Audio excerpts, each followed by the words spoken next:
Rabbi Zev I'm about to air his shir that he gave to us.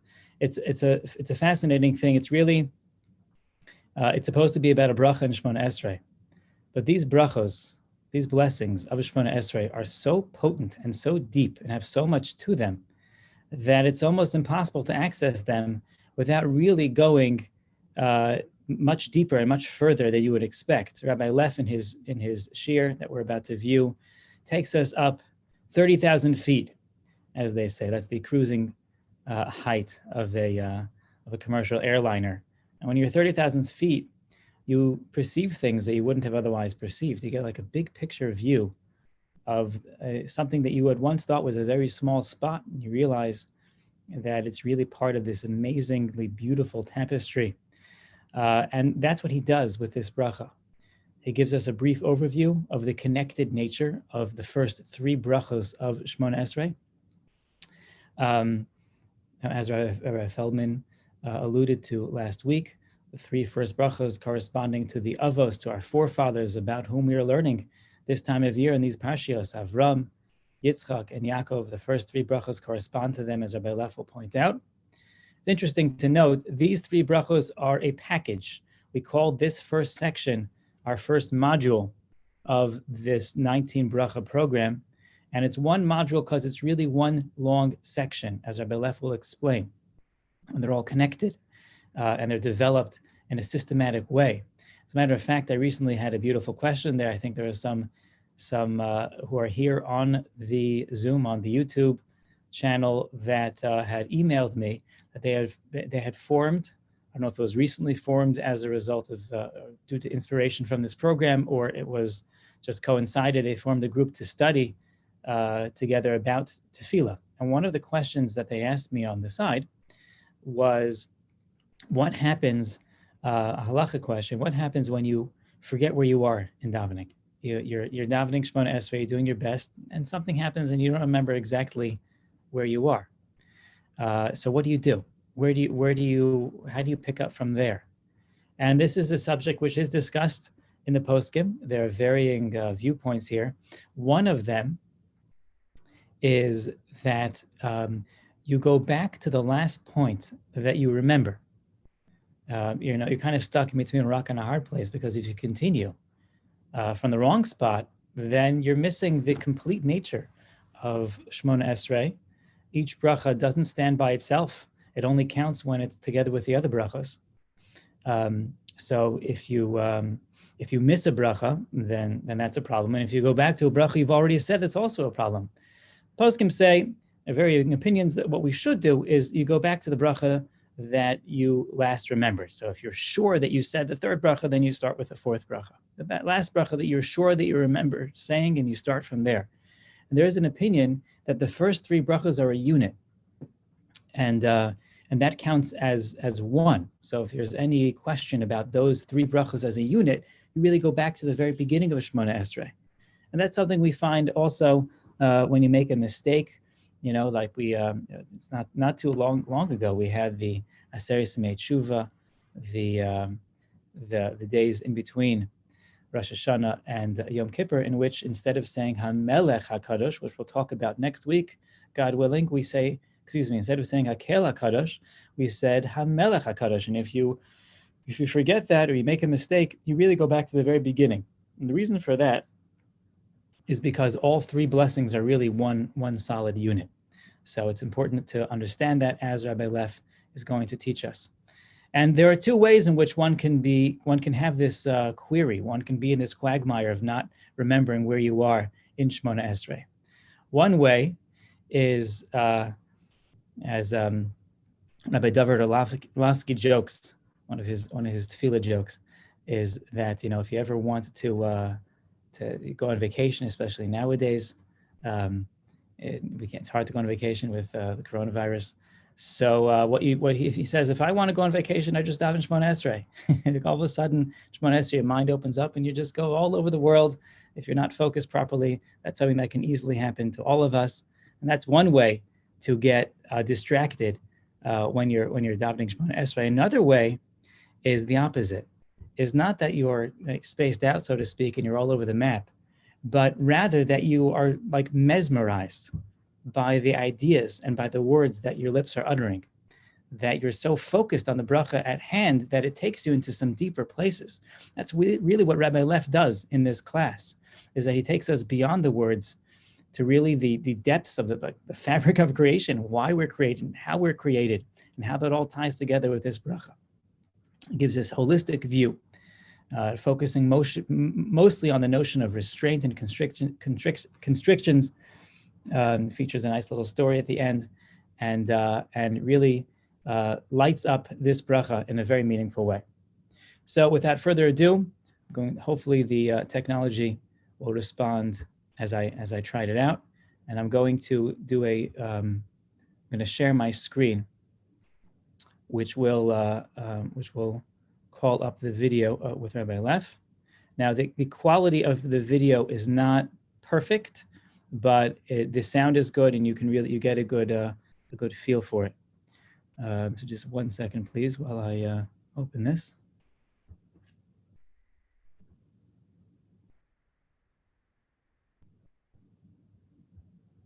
Pause the recording, and I'm going to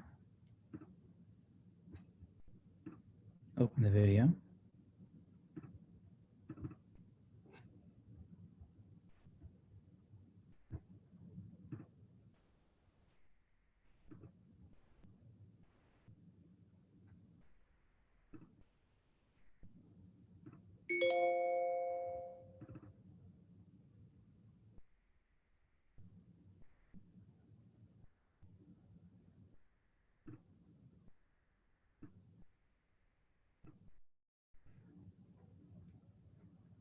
Okay, if you can see this, can you see those of you on Zoom? Let me know if you can see this. Do you see the screen with the video?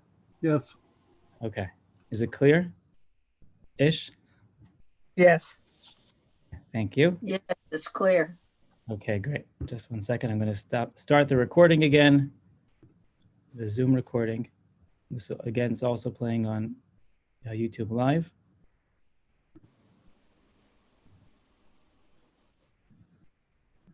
I'll get back to Zoom.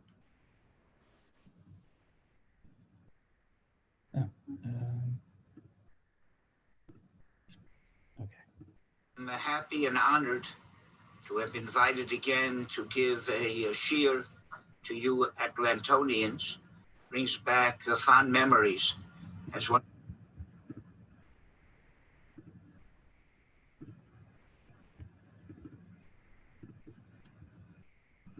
The first shiurim that I was able to give 37 years ago when I came to Israel was to a group of Atlantonians who had moved to Israel. And I gave them a shiur once a week in Yerushalayim. The subject of the shiur is the second bracha of Shmona Esrei, known as Birchas HaGvuros, the bracha of strength, or alternately Birchas Tchias HaMesim, as the bracha ends, Mechayeh HaMesim, the bracha of the resurrection of the dead.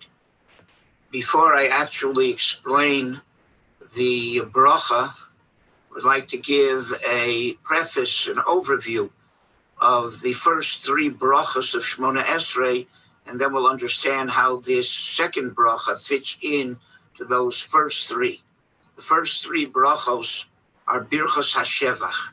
We're not asking God for anything, but we are praising Him. Obviously, God doesn't need our praise. It surely is not an idea to butter Him up before we ask Him for all the things we ask. Now, the idea is before we can ask for anything, we have to know in what context we're asking. Before we can connect and communicate with the Rebbeinu Shalom, we have to know who we're communicating with and what we should ask for. So we speak of the Rebbeinu Shalom's praises, and specifically what his plan is, what his purpose in creation was, in order that in that context we can make the various bakashos, entreaties, and ask for what we have to ask for in the context of knowing what we should be asking for. The first three brachos correspond to the avos.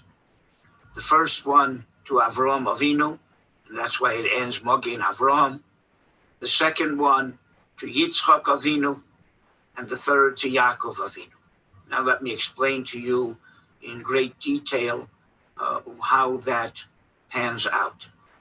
The rabbis tell us that even though we cannot fathom God's will, what we understand about God's intention in creation was that since the Ribono Shel Olam is the ultimate good, he wanted to shower his goodness on a creation that could receive that goodness. And that goodness is an eternal, intimate relationship with him, which is l'his'aneg al Hashem, to have that ultimate pleasure of having a close, intimate relationship with Hashem, which is what we call Olam Haba, the world to come. And it was from that midah of chesed, of total giving, that Hashem created the entire universe, and more specifically, our souls, so he could create a relationship with them and give them that ultimate pleasure. However, Hashem knew that that pleasure would not be the ultimate pleasure unless it was earned. For what someone gets for free, he's embarrassed. It's called Nahama Dechsufa, it's bread that you're given for free, you're embarrassed to eat. But if you earn it, you have a certain pride in what you earned. In addition, in order to have that close, intimate relationship with Hashem, we have to be God-like. And if we were given that ability, we would not be like God. God is given nothing. God receives nothing. So therefore, when we earn that reward and earn that closeness, we're more similar to God in the fact that we are the source of our pleasure and not coming from the outside. And therefore, following God's outpouring of chesed, he then created this physical world. And that's a world of din.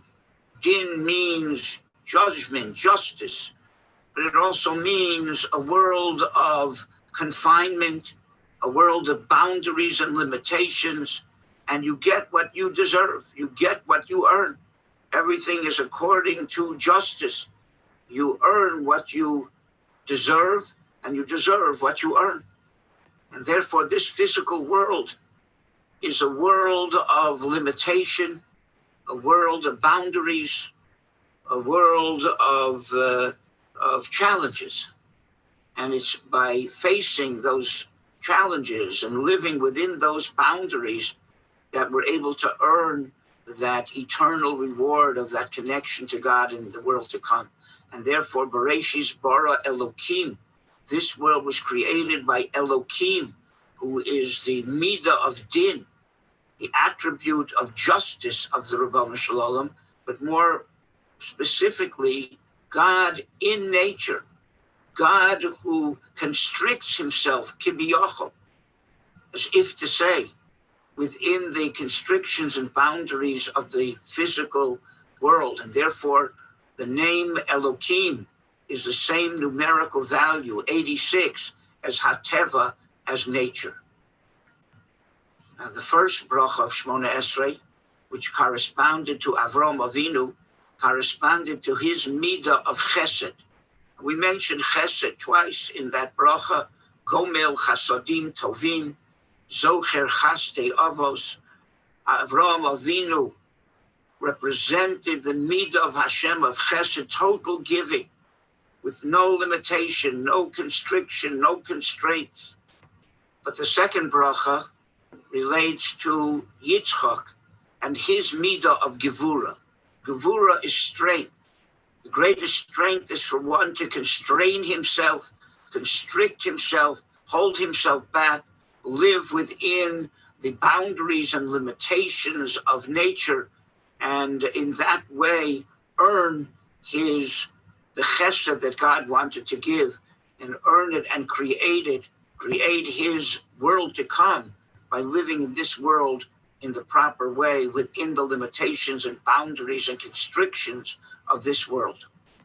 And the following bracha, the third bracha, represents the synthesis of this total giving without any limitation and boundary, and the total boundaries and limitations of Gevura is emes, is the real truth.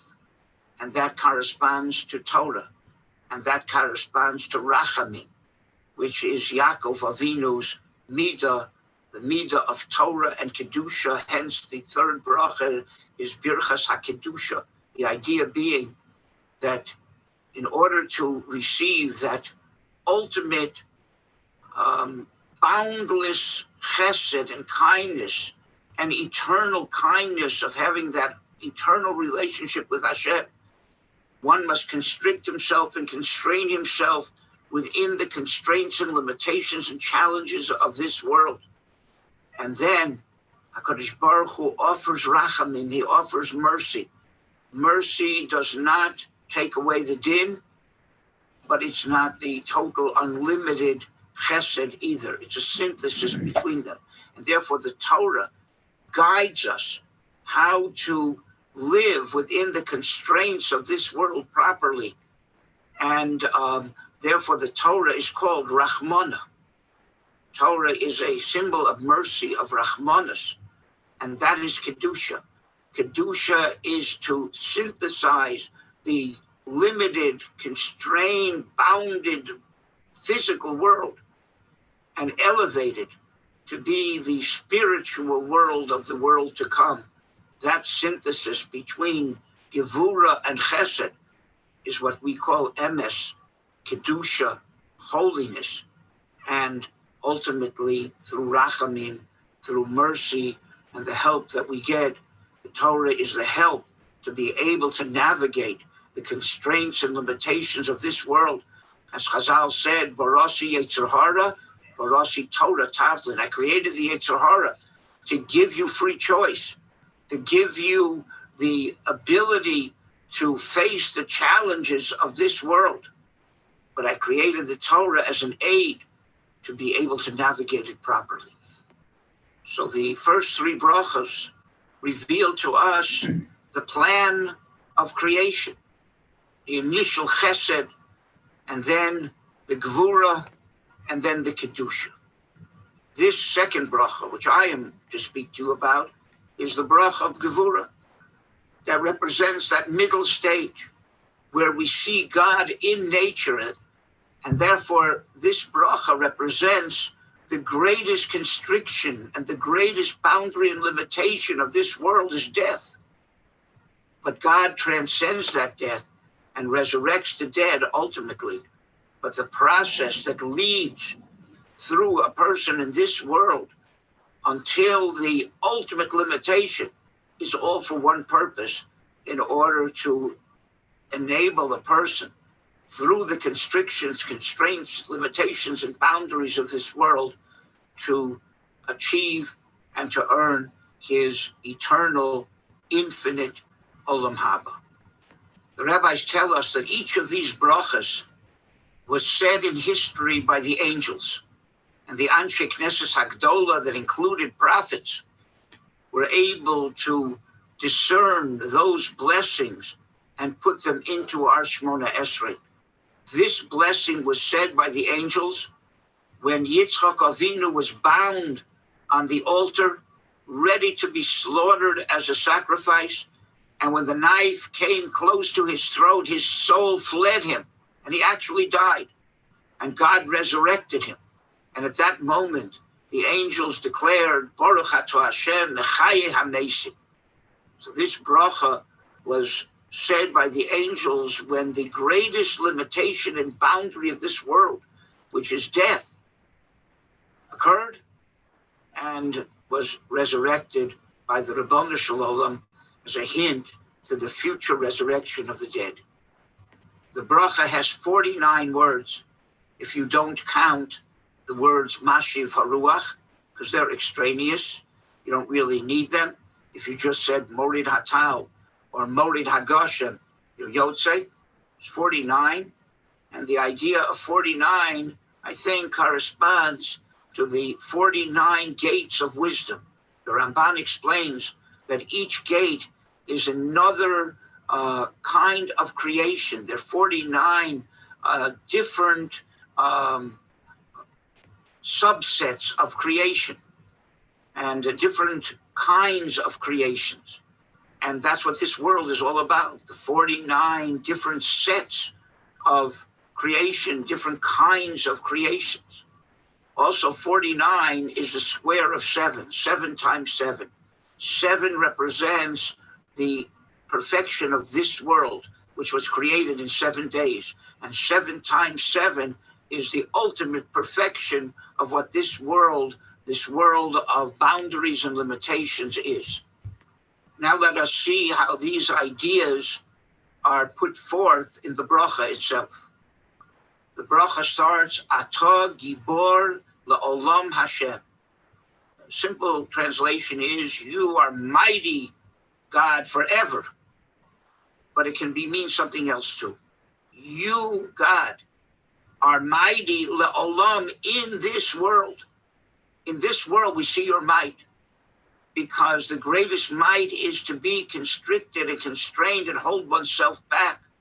And the Rebbeinu Shalom Kibiyachol, who is infinite, was able to put himself Kibiyachol into a finite world and function through a finite world.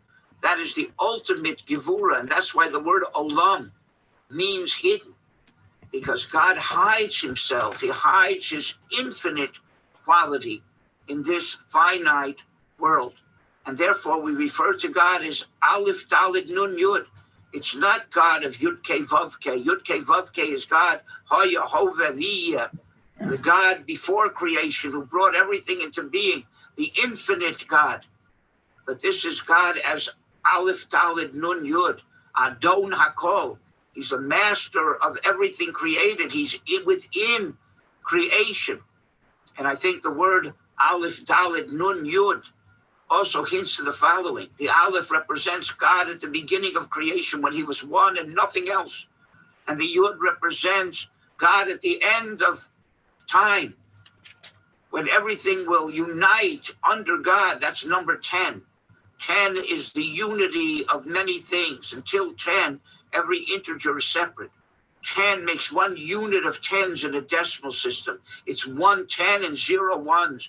In Hebrew, Asara is 1 unit. After that, we don't have new numbers, but we add on to the 10. Achadesrei, 1 plus 10, 2 plus 10, and so on. So God started with being one, nothing else. And ultimately, everything will coalesce and unite under the Rebbeinu Shalom in 10. But between those two times, those Daled Nun Din, that's where we see God's justice and judgment and a world where there is boundaries and limitations. And therefore, God, we say, Mechaye Mesim Atah, you are the God who transcends the greatest limitations of this world, which is death, and you resurrect the dead. And in order to do that, Rav Lehoshia, you save a person along the way in many, many ways.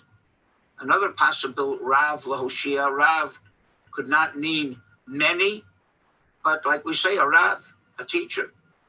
You teach us throughout our lives how to be saved and how to transcend the limitations of this world, even death, and earn our eternal reward after the resurrection of the dead. After this, in the rainy season, we say Mashiv Haruach Umorid Hagoshem. We mention Gvuros Geshamim, the strength of rain, because rain represents this idea of life. All life on this planet depends on water. In fact, when they look for life on other planets, the first thing they look for is there water there, because water is the foundation of life. And the Rebbeinu Shalom provides that foundation of life, and it also hints to the idea of the resurrection of the dead, because you put a seed in the ground and it decomposes, and then new life comes from it.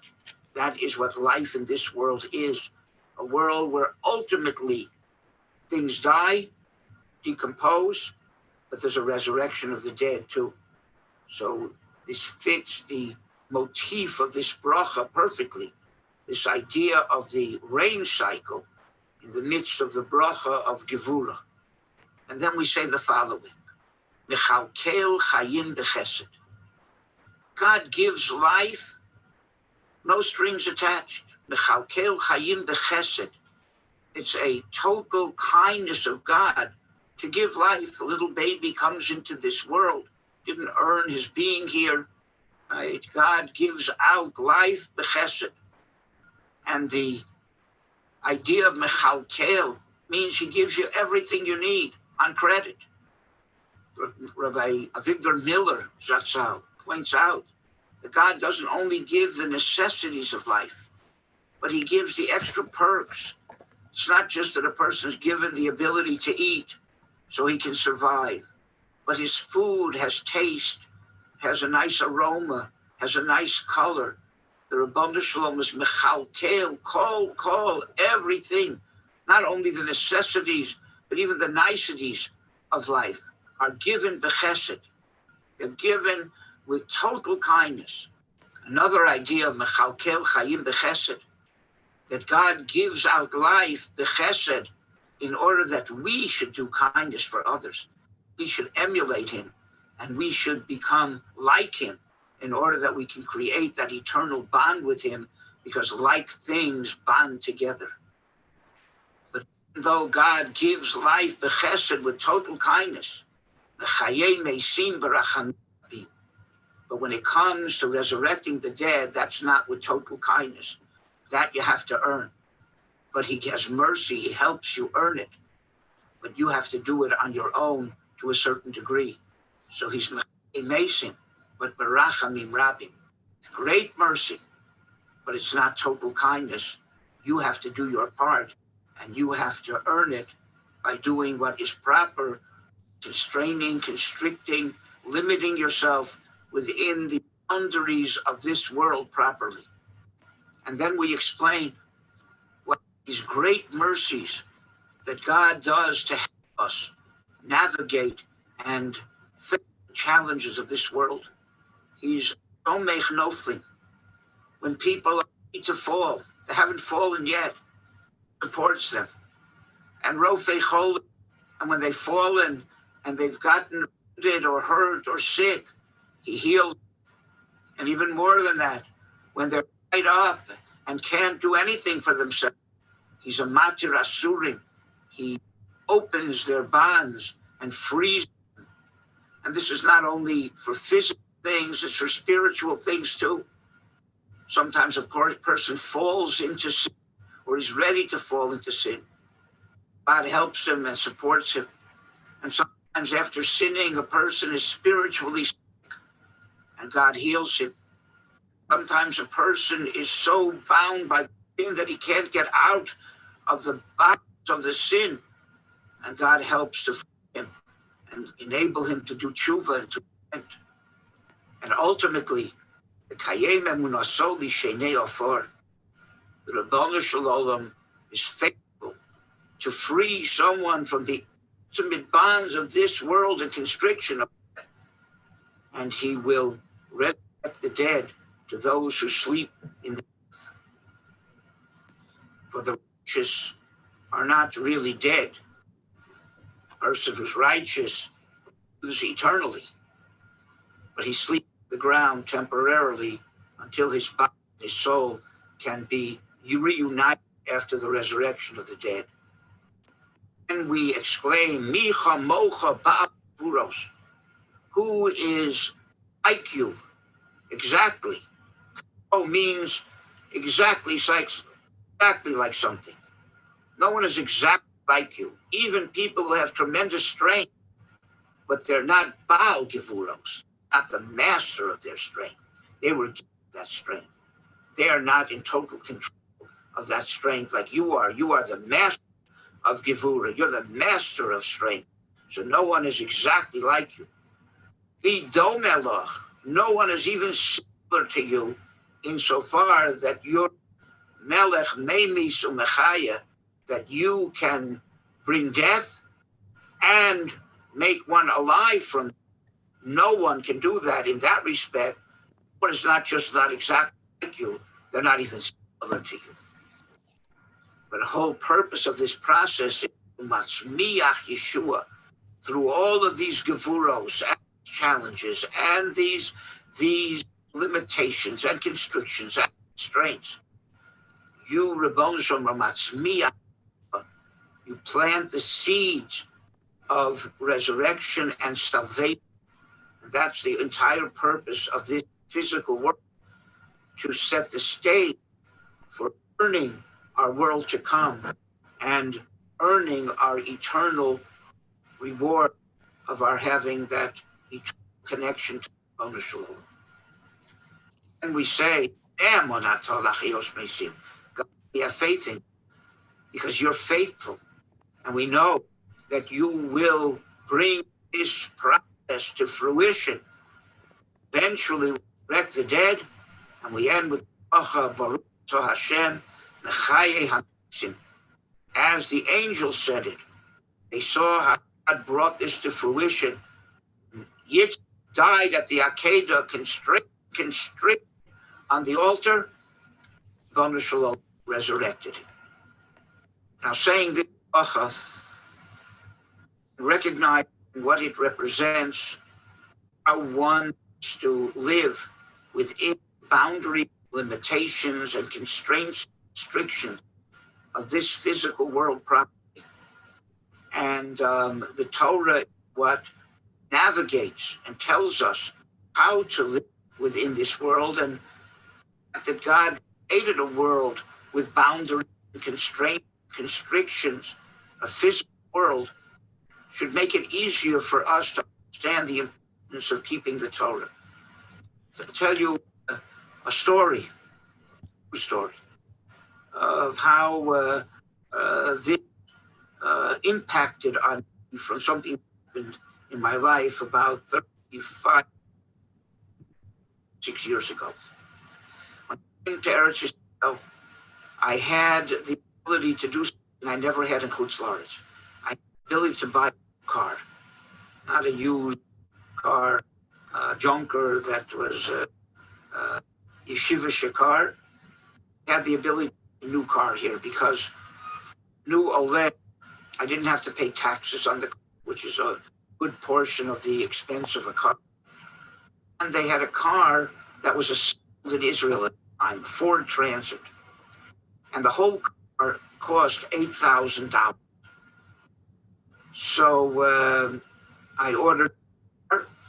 In those days, you could not buy a car on credit. You had to pay cash on the spot to get the. And in those days, it was the old Israel shekel, which existed, not the new Israel shekel. And the exchange rate between the old Israel shekel, and the old Israel shekel and the dollar was 1,000 shekel to a dollar. And the largest bill they had, 100 shekel bill. So I cashed $8,000 at 8 million shekel bills. I had a briefcase full of 100 shekel bills, like a drug dealer walking the streets. Tel Aviv to pick up my. I put briefcase on the table. He opened it up, starts counting the bill. Finally, I have 8 million shekel. He gives me the car and tells me it's following outside. So go get your car. As I'm leaving the dealership, he calls me, says, wait a second, I forgot something. Anything would not have surprised me because when I ordered, they asked me to want the standard car extras. I had never bought a new car, or I imagine extras with stereo windows. So I said, I'm not with what the extras could be. Could you give me an example of extras I could get? He said, yeah, windows. What do you mean, do I want windows? He said, well, the car with a window, the side windows are extra. Nothing would have surprised me. I said to him, you forget, He said, I forgot to give you this. She takes a book. I said, what's that? He said, that's manual to the work, to the, I said, what? He said, well, it tells you what grade of gasoline to put in the gas and what kind of oil to put in the crankcase, what kind of detergent to use on the upholstery. Now, at that moment, I felt like telling this, what a chutzpah. I just gave you 8 million shekel in cash for this car, and you're going to tell me what to do with it? Do what I want with it. If I want to put water in the gas tank, who are you to tell me what kind of to put in my tank and what kind of oil to put in my case? Obviously, that would have been ridiculous because I in the car. And unfortunately, the Ford who designed the car designed to run on gasoline and water. And yes, it's true. My car. Do whatever I want with it. And if I want to put more or sugar in it, I can. But the car's not going to go in. And put the wrong grade of gasoline in the gas tank. And but slowly it'll burn out the motor. That is the concept of limitations and the constrictions and constraints of this world. God created the world with boundaries. He designed it. Now I have choice. I can do what I want. I don't eat what God designed me to eat. And I don't wear what God designed me to wear. And I don't say what God designed me to say. What God designed me to think. I may be motor and not be able to get to where I'm supposed to get to. So when I say this bracha, I think of all constraints and constrictions, boundaries of this world. How a person has to live within the framework created. Therefore, it's not just to be kept because it's stronger than us. That was and we better do what he wants. He designed us to live in a certain, the boundaries and constraints and constrictions in a certain way. And if we follow, which is the Torah is this world, then we'll be able to destination without any problem. Don't follow the owner's manual. It's our prerogative.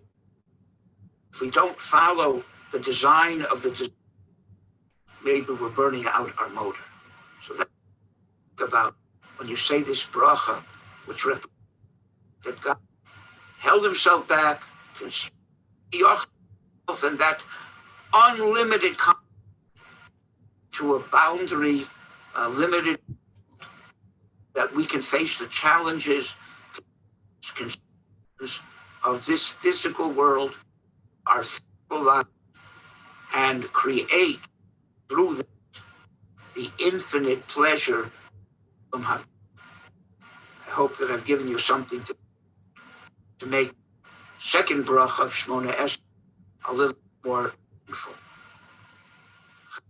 And Emir Hashem, we should meet again, perhaps even in person, Halavai, when this gave Rabbanu Shalom takes it away. This is one brains and convictions of this world. We should really face the challenges out even stronger from to deal with constraint and constriction and boundary, and Emir Hashem be able to learn even more of our eternal spiritual Lord. To all play.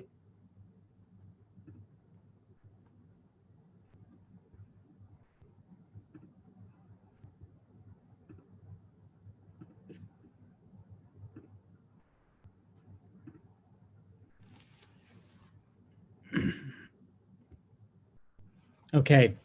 It was a beautiful shir. I don't know. My audio got a little choppy towards the end. I don't know if that same thing happened on your end, but I will endeavor to ensure the recording is available. The recording I heard earlier was smooth. So if you missed a few little bits at the end, yes, the speaker is Rabbi Zev Leff, teaching us about some of the lofty ideas behind the second bracha of Shmona Esrei, Ata Gibor Le'olam.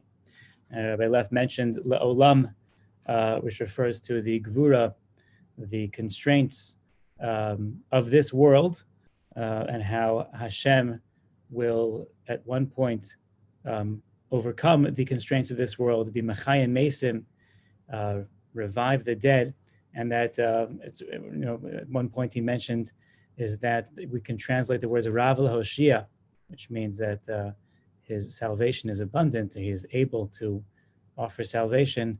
Rav could also mean a teacher, teaching us how to attain salvation, how to live beyond the constraints of this world by living a life that is dedicated to him. So I just want to offer two quick thoughts before I stop the recording, and then I'll be happy to take some of your questions or some of your pointers, those of you who are on Zoom. So it's interesting, the Gemara in Sanhedrin, which talks about in Perek Chelek, talks about how all Jewish people have a portion of the world to come. And one of the earlier discussions in that chapter is that of the source, where the source is for Techiyas HaMesim, for the notion, very central notion of resurrection of the dead. And there are a few sources mentioned in the Gemara, and there are a couple of stories of those who come to the Rabbanim and they ask, where's the source? What's the idea? There's one story in which there is a certain heretic, Hahu Mina. I'm reading from the Gemara in Sanhedrin 91a. There was a heretic who came to Rabbi Ami, and he said to him, you say the dead will live. The Aramaic here is actually very interesting. He says, Amriso de shachvi kai. You say the dead will live. Here. Yeah, there's a heretic who comes to another chacham whose name was Gavia ben Pesisa. And he criticizes him. He says, Vailachon chayavaya, damrison maisi chayin. The chayin maisi, the maisi chayin? It reads well in Aramaic, but the translation is, woe to you. He's calling the chachamim wicked. He says, the dead will come, you say the dead will come to life. So I understand the way of the world is that those who are alive, they pass away, they die. Maisi, the chayin maisi, those who are alive, they pass away. The maisi chayin, those who are passed away, those who die, they're going to come back to life. He says, I don't believe it. So he answers back to him. He says, no, woe unto you, woe unto you, you wicked person. Damrisun maisi lo chayin. You say that those who are passed away are not going to come back to life. And he reasons as follows. Delo havu chaye. Those that were not in existence at all, they're now in existence. Chaye lo kol shekayim. Those who were once in existence, certainly they're going to come back to life. That was the argument that he presented to him. I thought that was very interesting. The argument is that, the question is, yes, I believe that we have life. You can see it. Everyone's alive. And we know that unfortunately, when the time is right, when the time has come, people pass away. But do they come back to life? And he answers him, he says, just like you see that those who are not in existence come into existence, God brings them into existence, certainly God has the ability to bring those back who were once in existence. It's a very interesting thought. But it's not necessarily a logical, we're not talking about a geometrical proof. This is a proof that is deep-rooted in the emunah, in our faith. When we daven to HaKadosh Baruch Hu, we stand before him and we believe in him. And we believe that just like we exist, that's something that is the most basic fact that we can possibly know, is that we exist.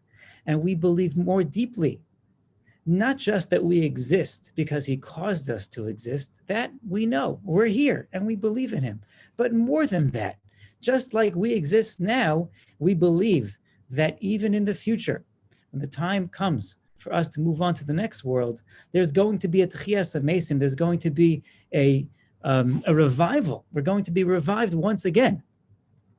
That's a very powerful thought. And let me quote to you. This is I saw this in a sefer. This is Rav Schwab's Perush on prayer, and he explains the idea of Tchias HaMesim as being in this bracha of Gevuros. Gevuros is God's strength. Now, Rabbi Leff focused on the idea that God's strength is in the ability to restrict himself and to allow the world to be and to allow us to exist. We exist only because God's presence is constricted, however that works, whatever that means. And he does so only because he loves us and he wants to give to us. There's another aspect of a gevura. The literal definition of the word is God's strength. And Rabbi Schwab talks about this notion that God's strength is represented by the fact that he can defeat death itself. As we say on the Seder at night, we talk about Chad Gadya and the development of cause and effect in this world. And one of the final lines is V'asa HaKadosh Baruch Hu v'shachat l'malach hamabis. We sing on Seder night one of the most powerful and beautiful songs. And we say that God is going to come and he's going to slaughter the angel of death. And this is something that has its sources in Chazal and in the Gemara. At one point in time, as we say in the verse in Yeshayahu, we mention it all the time, at a Levaya, Bila Hamavis Lenetzach, God will eliminate death forever. There's got to be a certain point in time that God is so strong and so powerful that he's able to even defeat death itself. And therefore, what we're saying to him, Rabbi Schwab says, is we're saying to God as follows. When we recite this bracha, we say, I'm here to serve you. And I know that at some point my life here on earth will end. It's a very scary thought for most of us. But listen to this. But your eternal power is such that eventually you will even negate the power you created that ended my life. The power, the Malach HaMavis, the angel of death that takes our lives, at one point in time is going to be no longer. And then I will again live. I will live again by your power of Tchias HaMesim, of resurrection of the dead. So what that means is that, yes, we talk about the idea of remembering Yom HaMisa, of remembering that we have a finite passage in this world and we have to take advantage of every moment. And that's very true. And yes, we do fear death. But if we approach this as those of faith, of emunah, of standing before Hashem, recognizing that he gave us life, we also recognize that that connection, that life that he gave us, that ability to connect to him will never, ever, ever end, not even when we pass away. And that's not just because there's the next world, but also because in the future, we're going to be resurrected once again. Just like we have life now, we're going to have life again. There's never going to be a point in time that we are not intimately connected in the deepest way in a spiritual sense and eventually even in a physical sense once again to God at all times. I find this to be a very invigorating notion as we stand before God. We talk about Machaya Mesim, we talk about Gevura, we talk about constriction. We also talk about the fact that we live beyond time and we live beyond this world. And we finish the bracha by saying, Baruch atah Hashem mechaye hamesim. Blessed are you, God, who resurrects the dead. Now, I always wondered why we say the bracha this way, mechaye hamesim, who resurrects the dead. We don't talk about the fact that eventually he's going to resurrect the dead. The word mechaye means in present tense. He does resurrect the dead. It's not just the idea that in the future time he's going to resurrect the dead, he does now. What does that mean? Why do we phrase it as such? And so the commentaries explain. Again, it's a testament to our emunah, our faith, our unwavering, undying faith in HaKadosh Baruch Hu.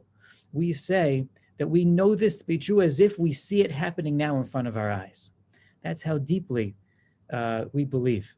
You know, the story is told of the Kutzker Rebbe, Menachem Mendel Mikutsk, that he was once sitting in a sukkah. And the Kabbalistic sources speak of the notion of the heavenly guests, the Ushpizin, 7 Ushpizin coming to visit in the sukkah, spiritual beings, representation of Avram, Yitzchak, Yaakov, etc., coming to visit the sukkah. And he was once sitting with another Hasidic master, another Rebbe, person of great wisdom, wisdom even of esoteric notions, and he says, I can see the Ushpizin, I can see these heavenly visitors here. And the Kutzker Rebbe said to him, He said, you can see them, but what I have is more powerful. I can't see them, but I believe that they're here, that they are here, that they're with us. Emunah is the strongest thing there is. Emunah trumps it. Sorry to use that word. Emunah is above, seeing the physical. Emunah takes us beyond the physical, beyond the here and the now, beyond this world. It takes us to Machayeh HaMeisim, that we know and we believe and we trust that God will resurrect the dead, and therefore we say it in the present tense. Baruch Atah Hashem Machayeh HaMeisim. We talk about the fact that even now we believe that point to be true, as if we see it with our very own eyes. And so with that, so that my words don't get longer than the great shir of Rabbi Leff, I'm going to leave. I'm going to stop the recording. We'll end the shir part of this discussion. And I encourage you to, what I'm going to do personally is I'm going to look back into my siddur. I have it open here in front of me, and I was trying to follow along as Rabbi Leff was speaking, and plug some of these ideas back into the words that I'm going to be saying tonight at Ma'ariv, tomorrow morning, etc. And that's really what I hope to be left with from this series and from these classes, which is not just these inspiring ideas and messages, which are very important. And Rabbi Leff's full treatment of the bracha and of the creation of the world and why we exist and how we exist is important, and but the ultimate goal is to put it back into the words and have the bracha come alive for us each and every time we recite these holy words. So I thank you all for joining me tonight. I invite you to come back next week. I will endeavor to get the technical side of things running even more smoothly. Next week, Rebbetzin Sipora Heller is going to be speaking to us about the third bracha, Atah Kadosh, and I look forward to seeing you all then. So right now,